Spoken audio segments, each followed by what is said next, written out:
Interstellar travel is impossible. Not difficult, not expensive, not decades away. Impossible. And I don't mean we haven't figured it out yet. I mean the laws of physics, the fundamental structure of reality, make traveling between stars impossible for anything that resembles human civilization as we know it. I'm Leonard Susskind, and for 50 years, I've studied the deepest laws of the universe. And those laws are absolutely brutal when it comes to interstellar travel. The distances are too vast. The energies required are too enormous. The time scales are too long. And no amount of clever engineering, no breakthrough in technology can change the basic mathematics. Let me show you exactly why we are trapped in this solar system forever. Let's start with distance. The nearest star to our sun is Proxima Centauri, about 4.24 light years away. That sounds close when you say it quickly. 4.24 light years. But let me translate that into numbers you can actually comprehend. 1 light year is the distance light travels in 1 year at 300,000 kilometers per second. That's about 9.5 trillion kilometers. So Proxima Centauri is 40 trillion kilometers away. 40 trillion. The fastest spacecraft humans have ever built is the Parker Solar Probe, which reached speeds of about 700,000 kilometers per hour. At that speed, it would take over 6,000 years to reach Proxima Centauri. 6,000 years. Human civilization as we know it is only about 10,000 years old. Writing has existed for 5,000 years. 6,000 years ago, humans were just beginning to develop agriculture. And that's to the nearest star. Most stars in our galaxy are thousands or tens of thousands of light years away. People propose solutions: faster spacecraft, nuclear propulsion, antimatter rockets, generation ships, suspended animation. Let me tell you why none of these work. Let's start with speed. To make interstellar travel feasible, you need to travel at a significant fraction of the speed of light. Let's say 10% of light speed. That's 30,000 kilometers per second. At that speed, you could reach Proxima Centauri in about 42 years. Still a lifetime, but at least it's within a human lifespan. So how do you accelerate a spacecraft to 10% of light speed? The answer is energy. Enormous, incomprehensible amounts of energy. The kinetic energy of an object is 1/2 mass times velocity squared. For a spacecraft with even modest mass, say 1,000 tons, traveling at 10% of light speed, the kinetic energy is about 4.5 times 10 to the 20 joules. That's 450 exajoules. Let me put that in perspective. The total annual energy consumption of human civilization is about 600 exajoules. So accelerating a single 1,000-ton spacecraft to 10% of light speed requires almost as much energy as all of humanity uses in a year. And that's just to accelerate it. You also need to decelerate it when you arrive, which requires the same amount of energy. So round trip, you're looking at twice the annual energy output of human civilization just to send one small spacecraft to the nearest star. And I haven't even mentioned bringing it back, which would require even more energy. This is not an engineering problem. This is a fundamental energy problem. Where does this energy come from? Our most energy-dense fuel is antimatter. When matter and antimatter annihilate, they convert 100% of their mass into energy according to Einstein's E=mc². That's the theoretical maximum. You cannot do better than antimatter. To accelerate our 1,000-ton spacecraft to 10% light speed using antimatter propulsion, you would need about 50 tons of antimatter. 50 tons. The entire amount of antimatter ever created by humans in particle accelerators is less than 20 nanograms. That's 20 billionths of a gram. We would need to create 2.5 trillion times more antimatter than has ever existed. And antimatter is phenomenally expensive to produce, Current costs are about $62.5 trillion per gram. To produce 50 tons, we're talking about $3 quadrillion. That's $3,000 trillion. The entire global economy is about $100 trillion. We would need to spend 30 times the total wealth of human civilization to fuel one spacecraft, and that assumes we could even store antimatter safely, which we can't. Antimatter annihilates on contact with normal matter, so storing it requires magnetic confinement systems that themselves are massive and energy intensive. But let's say we solve the energy problem. Let's say we discover some magical energy source that can accelerate spacecraft to relativistic speeds. We still have the problem of time. At 10% of light speed, it takes 42 years to reach Proxima Centauri. But time dilation from special relativity means time passes differently for the travelers. At 10% light speed, time dilation is minimal, only about 0.5%. So the travelers would age about 42 years. That's their entire career, their entire productive life, spent traveling to one star, and then what? They arrive at a star system we barely studied. We don't know if there are habitable planets. We don't know if there are resources. They're 4.24 light years from Earth. Communication takes 4.24 years each way. If they send a message asking for help, the response arrives 8.5 years later. They're completely alone. People propose generation ships. Build a massive spacecraft that supports a self-sustaining population for thousands of years. The descendants of the original crew arrive at the destination. This solves the human lifespan problem, but creates a dozen others. How big does this ship need to be? To support genetic diversity, you need at least 500 people, probably more like 10,000, to avoid inbreeding over multiple generations. These people need food, water, oxygen, living space, a closed ecological system that can sustain itself for centuries with zero resupply. We've never built anything close to this. The International Space Station supports 6 people and requires constant resupply from Earth. Biosphere 2, an experimental closed ecological system on Earth, failed after 2 years. Creating a truly closed system that can sustain thousands of people for centuries is beyond our current capabilities by orders of magnitude. And there's a darker problem nobody wants to discuss. Human nature. A generation ship is a dictatorship by necessity. The inhabitants have no choice about their lives. They're born on the ship, live on the ship, die on the ship, all to fulfill a mission started by their ancestors. What if they decide they don't want to continue? What if there's a mutiny? What if the social structure collapses? What if a generation arises that says we're turning around, going back to Earth? There's no enforcement mechanism that can last centuries. Human societies on Earth barely last centuries without revolution, war, or collapse. And those societies have entire planets, resources, diversity. A generation ship is a prison. A multi-generational experiment in authoritarian control, and it only takes one generation to fail. But let's ignore all of these problems. Let's say we build a generation ship, we accelerate it to 10% light speed, and it travels for 420 years to Proxima Centauri. What happens when it arrives? The ship needs to decelerate, which requires as much energy as acceleration. Where does that energy come from? The ship can't carry enough fuel for both acceleration and deceleration. Some proposals suggest using the interstellar medium as reaction mass, scooping up hydrogen atoms and using them for fusion propulsion. But the interstellar medium has a density of about 1 atom per cubic centimeter.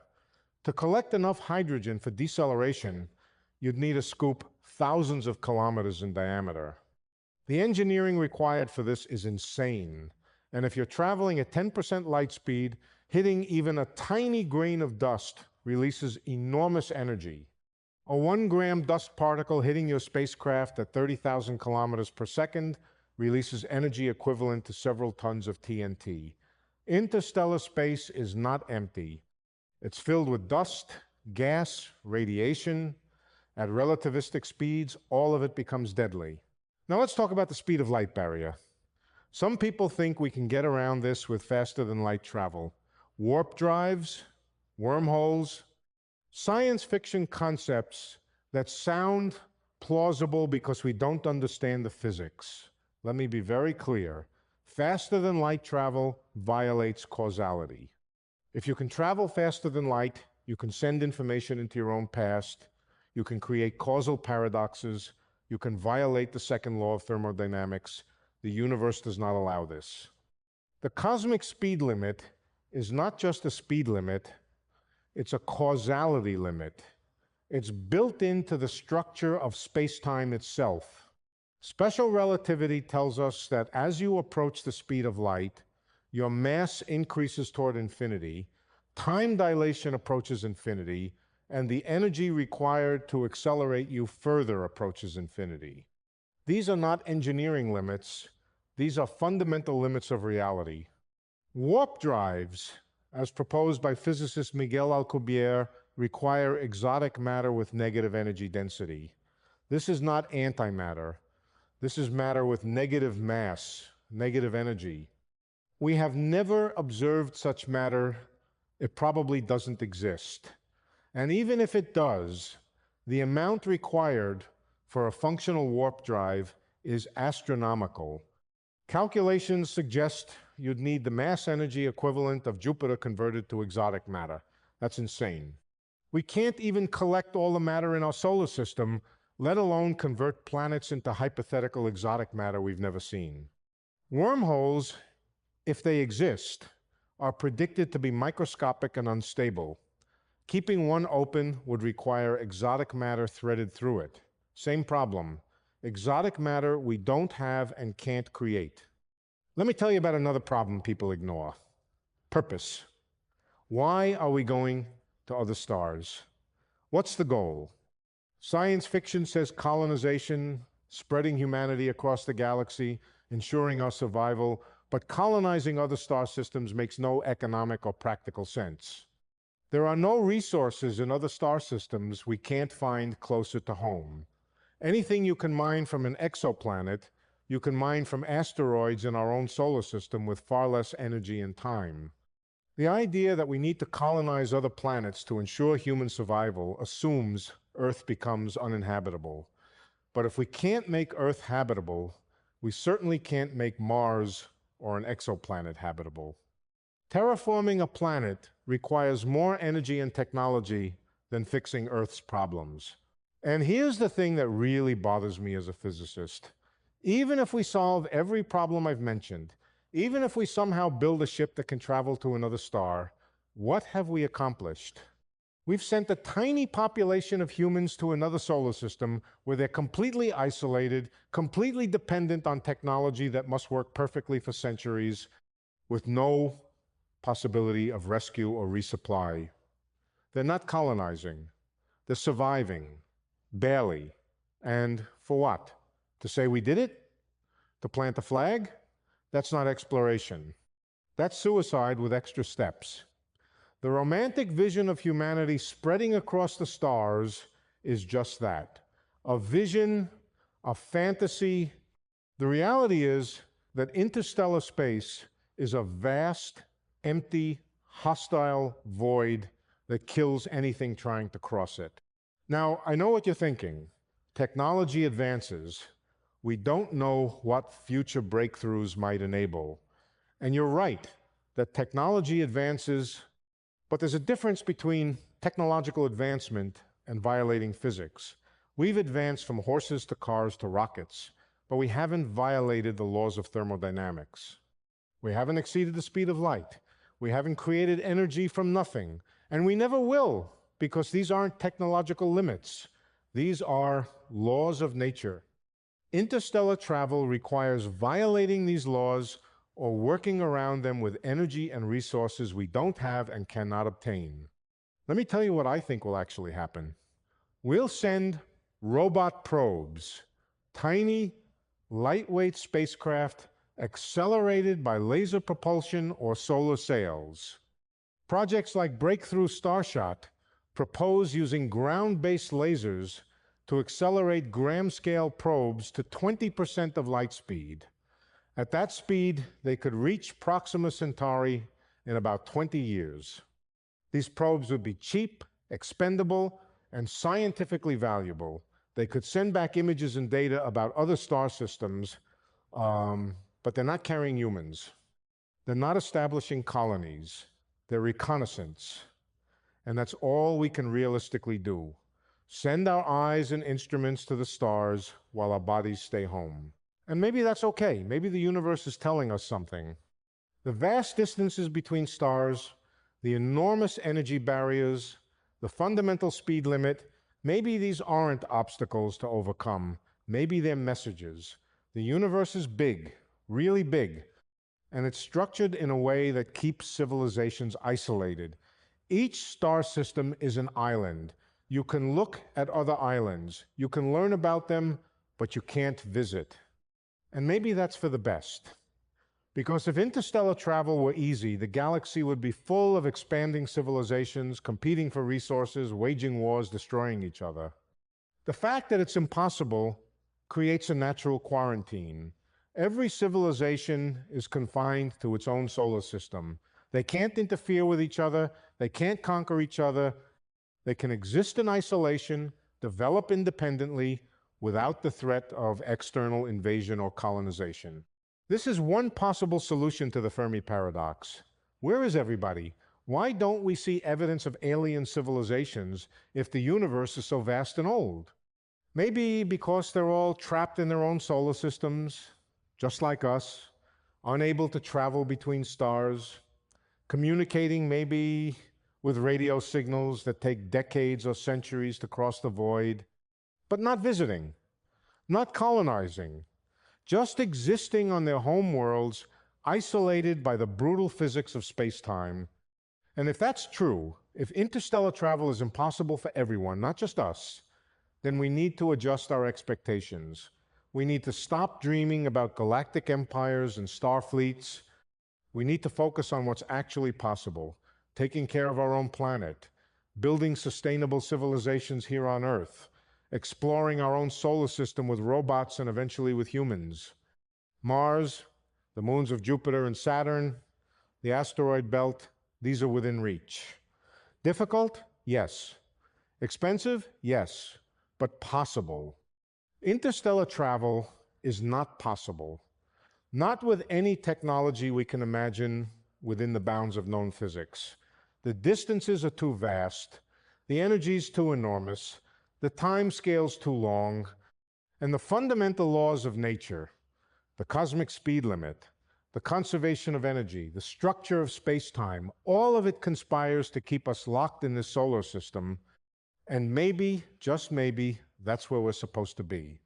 The universe is not a playground for humans to explore at will. It's a vast, ancient, structured system governed by laws that we're only beginning to understand. And those laws say very clearly, you can look, but you cannot touch. You can observe the stars, study them, learn from them, but you cannot go there. Not in any meaningful sense, not in any time frame that matters. So when you look up at the night sky and see those distant stars, remember what you're seeing. Islands of matter and energy separated by voids so vast that crossing them requires energies we don't have, technologies we can't build, and timescales longer than civilizations last. The stars are beautiful. They're fascinating. They teach us about physics, about chemistry, about the structure of the universe, but they are not destinations. They are not frontiers waiting to be explored. They are permanent reminders of the limits of what's possible. And accepting those limits, understanding why they exist, appreciating the physics that creates them, that's not giving up on the dream. That's understanding reality. And reality, as brutal as it is far more interesting than any fantasy.